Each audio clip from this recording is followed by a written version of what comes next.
Hello again, YouTubers! Welcome back to the Daily Porygonian. This is part 14 of our Pokemon Sword and Shield playthrough video series. We are here in Wyndon Stadium for the final, so let's get ourselves checked in.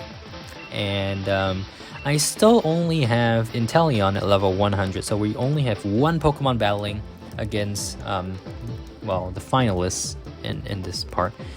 So I will try to finish this portion of the video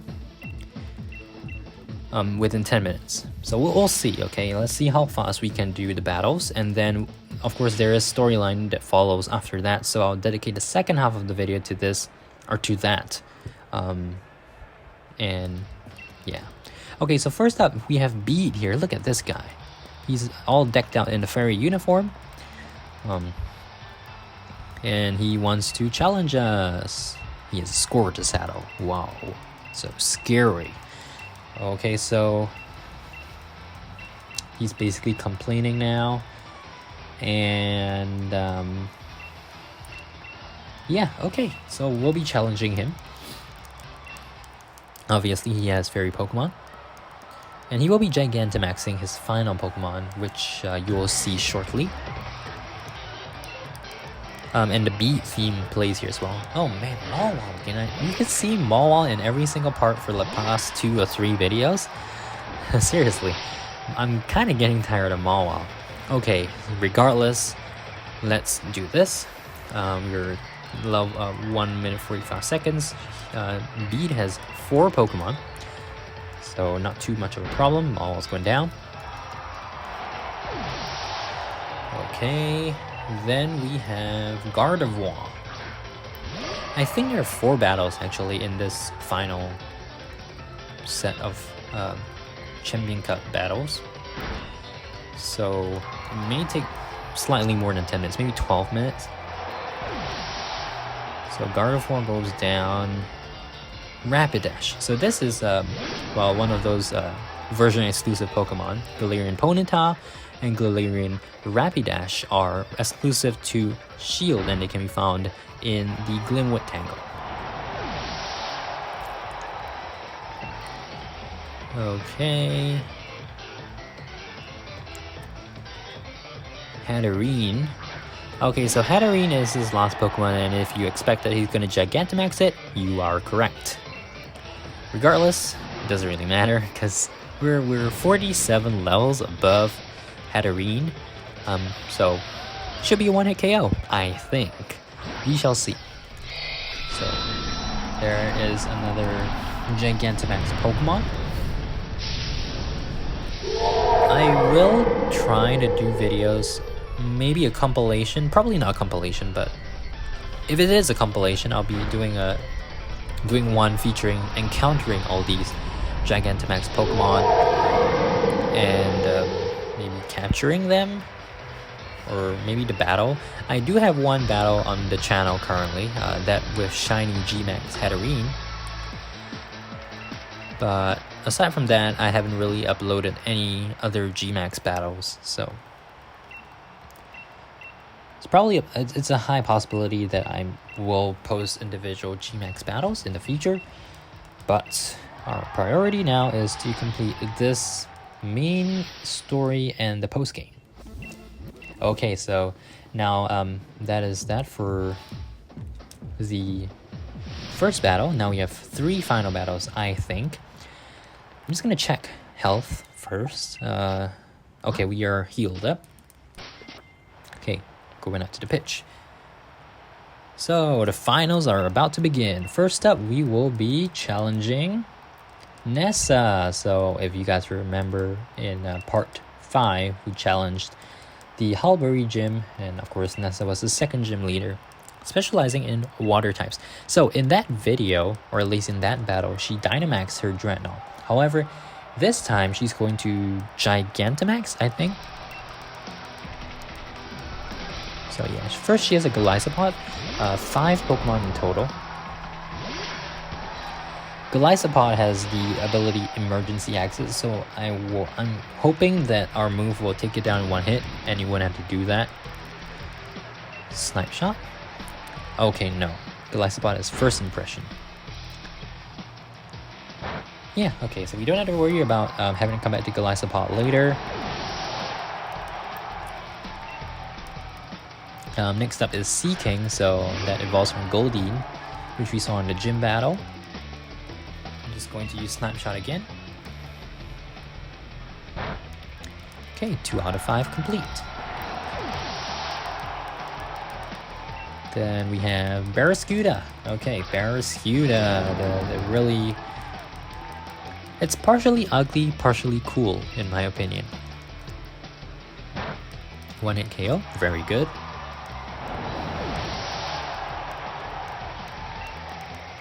Pelipper is next.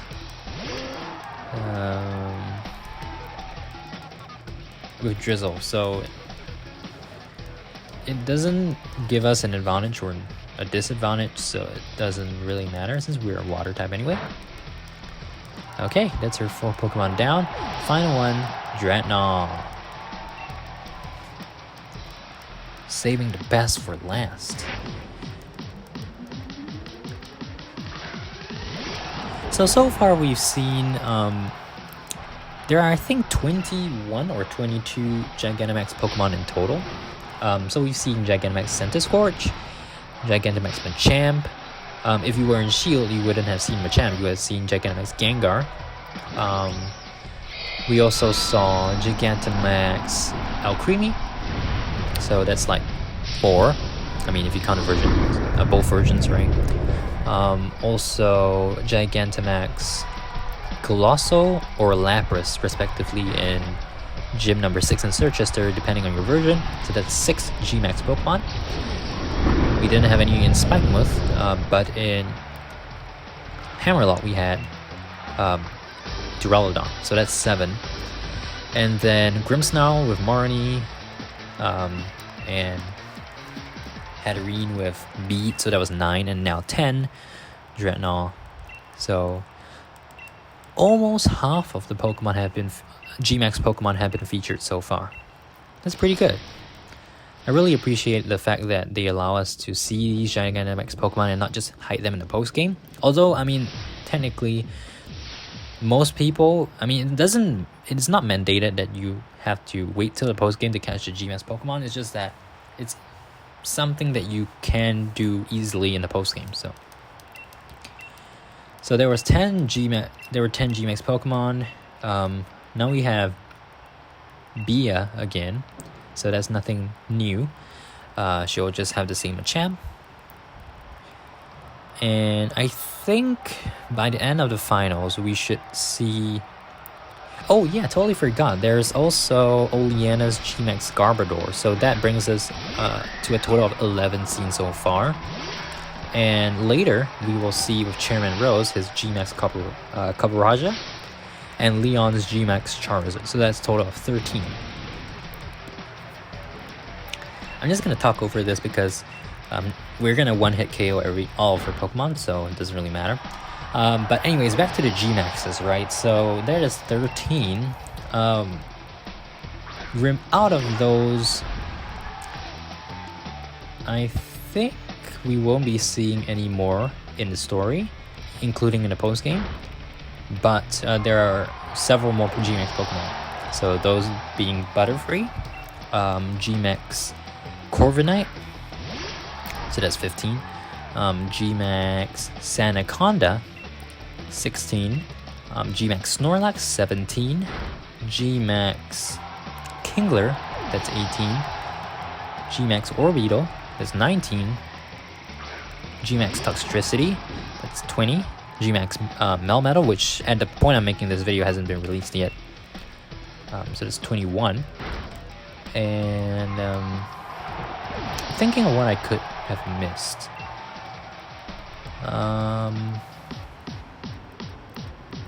I think that's about it actually. It may be just 21. Yeah, because we've seen yeah, I think there are only 21 actually. There may be only, I mean, okay, so for Toxtricity you have 2 different forms, so regardless the Gmax form is the same. Oh yes, I totally forgot about 2 more Pokemon that have Gmax forms. Flapple and Appleton. So those are number 22.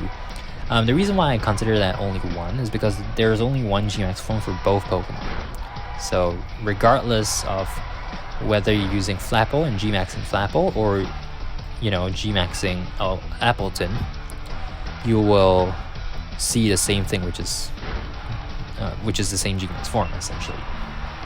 So far in the base game, 22 Gmax forms, and then for the DLC so far, we've seen the Gigantamax forms of the three Galar starters, which are of course Rillaboom, Cinderace, and Inteleon, and the Gmax forms of Urshifu. So I think that one actually may be different. It may be two different separate forms, so we'll have to separate that. So that's 5. And then you also have Gmax Blastoise and Gmax Venusaur. So those I'm not sure if they're releasing in Isle of Armor or Crown Tundra. I think it was Crown.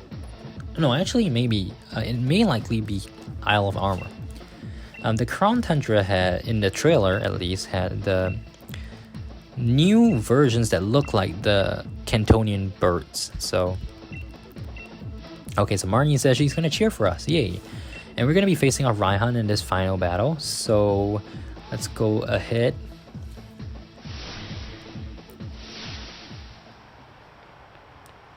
You know what? I'm actually gonna save. I'm gonna save here 513. So we're just a little bit off. I said earlier 12 minutes, but we're now at already 12 minutes and we still have one more battle to go. It's okay. We shall do our best to finish this up, and then we'll continue with the story. So unlike his gym battle, now we only have to face, now it's a one-on-one battle. So that's actually more convenient. You don't have to have the extra cent scores there. And yeah, if we get one-hit KOs, it's more obvious we get one-hit KOs. So first up, his Pokemon, Torkoal, which is a fire type, so we're gonna get rid of that easily. He has Drought, but I'm thinking of saving the Dynamax for later, for his Duraludon. So I'll just go with Snipe Shot first. Drought is not a status inflicting move or anything. So Goodra. Now this is a water dragon type, so I'm not sure if Snipe Shot is the best, but I'm just gonna go for it anyway. Yeah, Snipe Shot is definitely not the best. Thunder, that's not good. And we didn't get paralyzed, so that was surprising. Let's try U-turn. Yeah, so U-turn worked way better. So I think for dragon moves, or for dragon Pokemon, I'm gonna try the bug type. Okay, so we have Flygon again. I think I'll just go with Snipe Shot anyway, because we did one-hit KO it last time. And we're not going to one-hit KO this time. Sandstorm. Darn. Okay, so let's try. It's not too great, actually. Uses a full restore. Hopefully this one-hit KOs. Yes, it does. So that leaves us with 2 more Pokemon to settle. Or 3, actually. I think it's... Okay, so he has a Turtonator. This one is easy to get rid of, considering Inteleon. Yeah, so he has 2 Pokemon left, one of which is Turtonator. So that means he only has now 1 Pokemon left, which is the Gmax Duraludon. And this is where I will Dynamax. Just in case, if he somehow manages to paralyze me for some apparent reason. So we'll have a little bit more HP to work with. I'm going to use Max Darkness because that's apparently effective.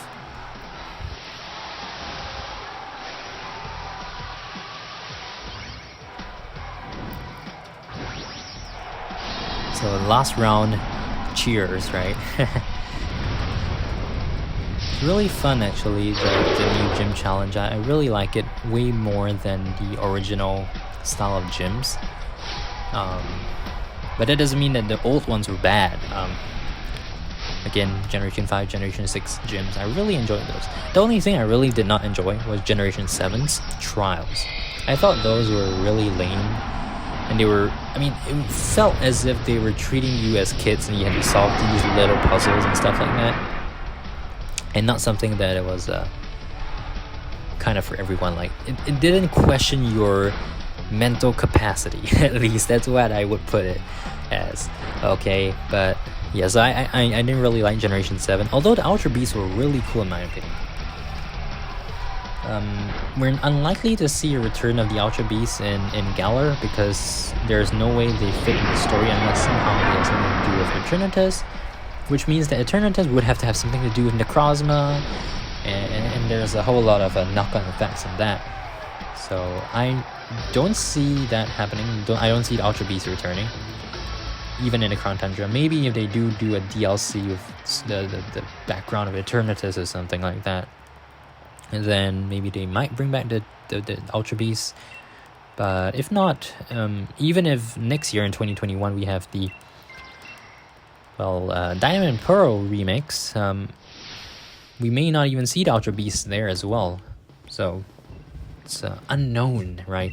Although, even though I did not play the Generation 4 games, it feels like there could be some form of tie-in, because, you know, Generation 4 had the portal to the Distortion World, and Generation 7 had the portal to Ultra Space, right? So maybe like you could open a portal to Ultra Space again and capture the Ultra Beasts, or maybe not necessarily through the Ultra Warp Ride, but more like every day you could go through the Ultra Wormhole and you will be transported automatically into one of the worlds of the Ultra Beasts. That would be cool. So yeah, it's always fun to theorize and throw out ideas for future Pokemon games that sound reasonable, of course. There's always the limit that Game Freak would do anyway. Okay, so although we have Leon here, he's gonna talk his stuff, but we're gonna get cut short because of an outpouring of Dynamax energy. What is that on the big screen? You're not gonna see it because we're gonna cut that. No, we didn't cut that, but we skipped it. So basically, Chairman Rose unleashed the Darkest Day. So now we need to solve this apocalyptic problem. Okay, so Leon's gonna go ahead, and now Hop's going to suggest, or no, we were going to suggest, I think.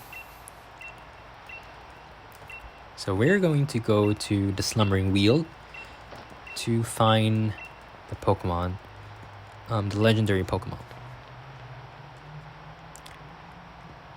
I'm actually gonna continue this part so that the next portion can be focused on Eternatus.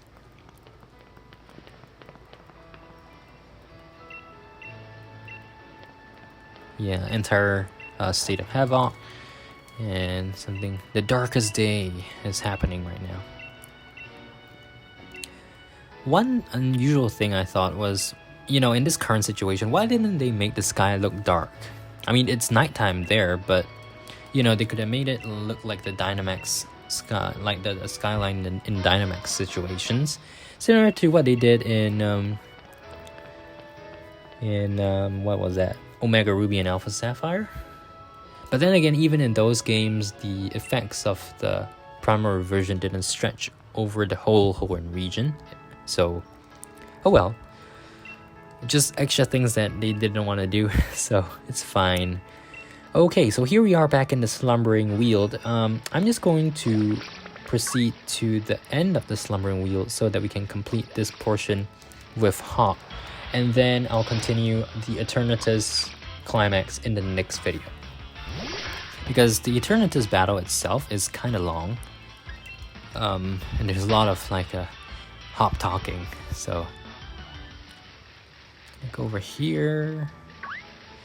And so now after this time when you go into the Slumbering Wheel, you actually be able to access a lot more things.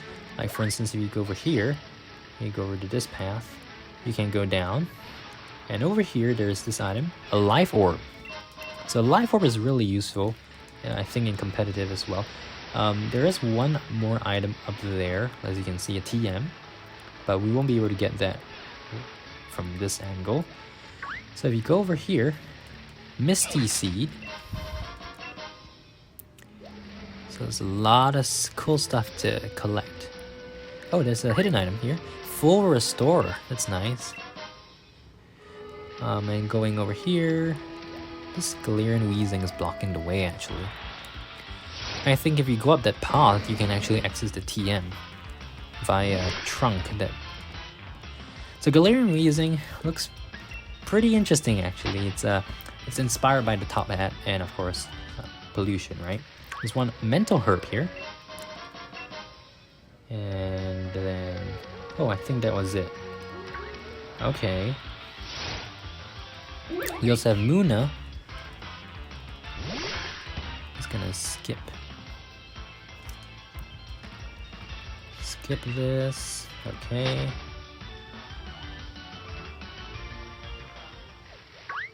Okay, so that was it. Now going over this side. Oh wow, Corviknight.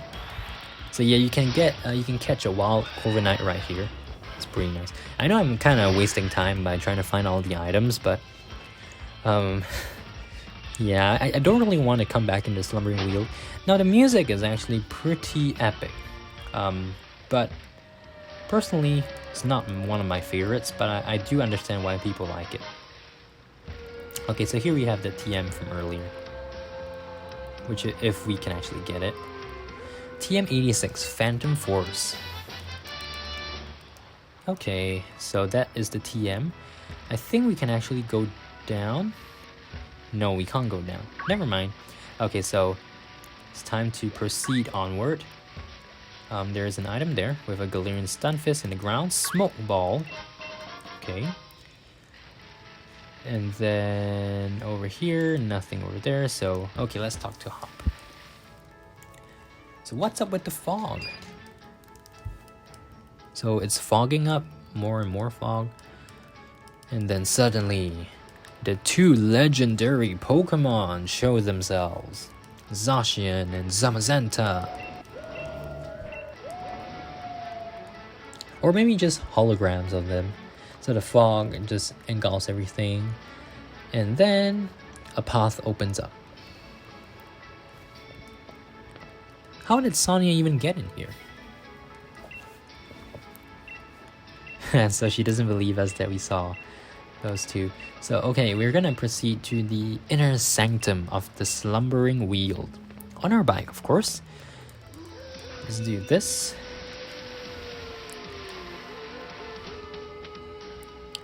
And yeah, so this is the core of the Slumbering Wheel. Very beautiful. Although, you know, the only thing we can access is this path itself, so... But the background is nice, for sure.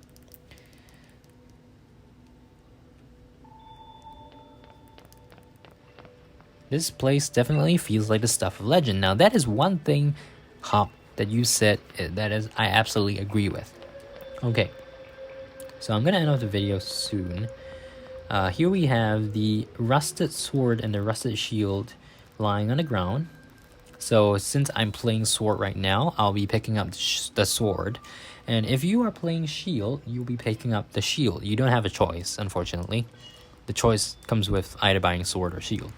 So I'm gonna pick up the sword, do my due diligence in picking up the sword. So you obtain the rusted sword. Yeah, okay, so he takes the shield, and I'm not sure if he offers to teleport us back to Hammerlock.